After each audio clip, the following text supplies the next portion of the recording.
একটি ছেলে ভালো একটি চাকরি পাওয়ার পর তার বাবাকে গিয়ে বলল, বাবা, মানুষ বলে পিতৃঋণ নাকি কখনোই শোধ করা যায় না, তবে তুমি আমার পিছনে সারা জীবন যত টাকা ব্যয় করেছো তা আমি চাইলে এখন 1 বছরের মধ্যে সমস্ত টাকা পরিশোধ করে দিতে পারবো। ছেলে ভেবেছিল তার মুখে এমন কথা শুনে তার বাবা অনেক খুশি হবে, তবে তার বাবা মোটেও খুশি হলো না, বরং মাথা নিচু করে বসে রইল।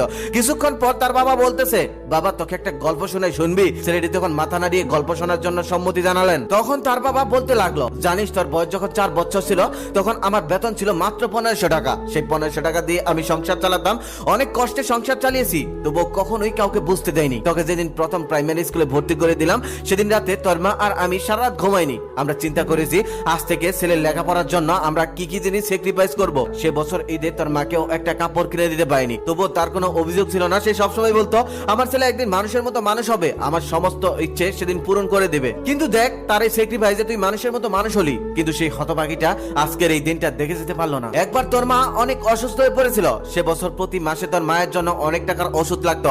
আমি ওভারটাইম করতাম, পায়ে হেঁটে অফিসে যেতাম, আবার বাসে চেপে অফিস থেকে ফিরতাম, কিন্তু এগুলো কাউকে বুঝতে দেয়নি, এমনকি তোর মাকেও না। তোর সমস্ত ইচ্ছে তখনও পূরণ করতাম, তোর লেখাপড়ার জন্য তখনও সমস্ত খরচ বহন করতাম। জানিস, একজন পুরুষ থেকে বাবা হতে ছেলেদের কোনো কষ্টই হয় না, সমস্ত কষ্ট মারাই করে থাকে, তবে একজন বাবা থেকে দায়িত্বশীল বাবা হওয়াটা অনেক কষ্টের। আমি জানি আমার তখনকার 1 টাকা আর তোদের এখনকার 1